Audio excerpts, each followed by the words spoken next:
Travel Weekly TV, where we interview some of the industry's heavyweights. And today we are thrilled to have Evan with us from Renaissance Tours. Welcome, Evan. Thank you. Lovely to be here, Nancy. I am really very intrigued and curious about this particular offer that you have of yours. It's quite niche and quite discerning, I suspect, for your potential clients. Tell us a little bit about Renaissance Tours. Well, Renaissance Tours is Australia's largest special interest tour operator.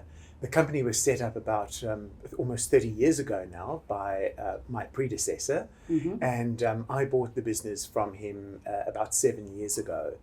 And the company specialises in tours in the arts field, so arts and culture. So we're talking art, archaeology, architecture, music, opera, ballet, and then some gardens and food and wine tours. So very much in that niche area of touring. Is this a personal passion of yours as well? Actually, all of them are, and this is what for me was really quite exciting, being able to acquire a business of this kind, is that I've always loved travel and the business of travel, and I've also always loved the arts.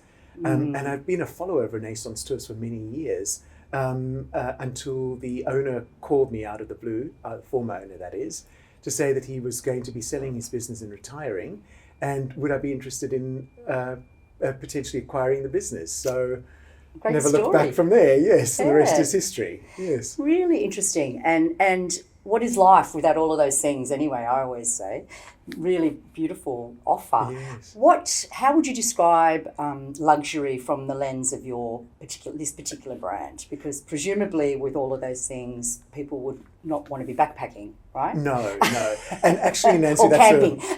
Yes, exactly. That's a very interesting question, because I never actually describe our brand as luxury, at least not the products itself. The accommodation or the restaurants that we go to is not necessarily luxury, in the sense that we might understand it with 6-star resorts and spas and all of that kind of stuff. That's not really us.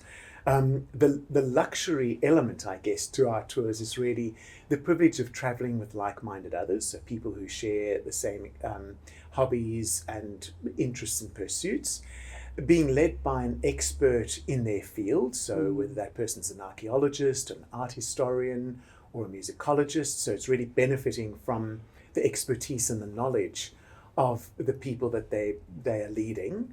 And then getting exclusive access to people and places that they would never have if they were trying to do all of this on their own. And I guess if that's a luxury concept, then that's where the luxury element of our touring might come in. It's a good distinction. I think that's very interesting indeed. And presumably you'll be staying in quite a few local places that are locally owned. Yes. And our accommodation won't be what you were just saying then, backpacker venues, but they're certainly comfortable. So we want to put our people in comfortable accommodation, but not necessarily 5-star luxury right through. So your itineraries do look very impressive. Who researches them? How do you put them together? Well, Nancy, we invest a lot of resources in product development. So people that actually create our tours. And over the 28 or so years that we've been in business, we've obviously learned a trick or two and a thing about, special interest touring. But every year we create a fresh collection of tours. So we don't, like many mainstream tour operators have, if it's Tuesday and Thursday and Saturday departures of the same tour. That's not how our model is structured at all. Every year we start off with a clean slate with a different set of destinations, different set of topics. And then we research all of those tours from ground zero, effectively, to launch a new collection every year. Fascinating. And how many people come back? Do you have a high return rate? Well, because of that, and because we have something different to offer every year, 8 out of 10 of our travellers are actually repeat travellers. That's great. So we've had people who have been travelling with us since 1996, our first tour in 1996, who's still travelling with us 28 years later. And so what's your age range? Because often small interest groups are broken into age groups, like it's a particular demo. What's your age range? Do you have...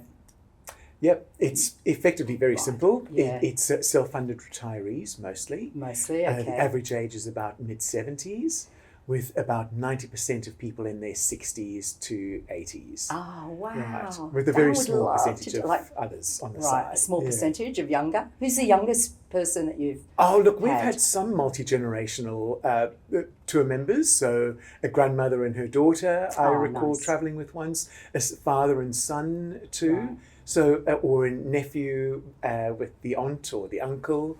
Yeah, so it's actually great. It's great in that sense. I think it's great that the super should be all spent on things like that. I'm with you there. Well, we like that, yes. Last question. What are you most looking forward to this year?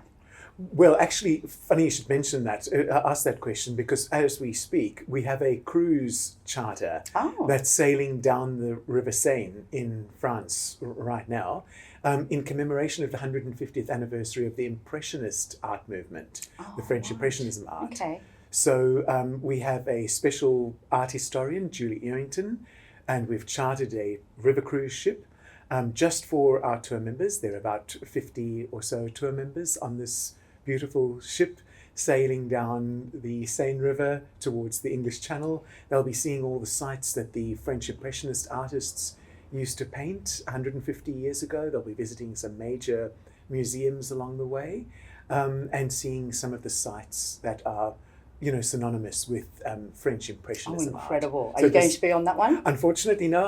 I was lucky enough to do the recce for it last year. So do you have slots left available for people? Well, the cruise is underway. Oh, it's underway, right. Okay. Yes, When's the next one happening? Well, we try and do one every year. Okay. So the next year's one is still under development. Right. But the last one I was on was a cruise in Russia. Remember Russia? Right, yes. Yeah. And that was from St. Petersburg to Moscow.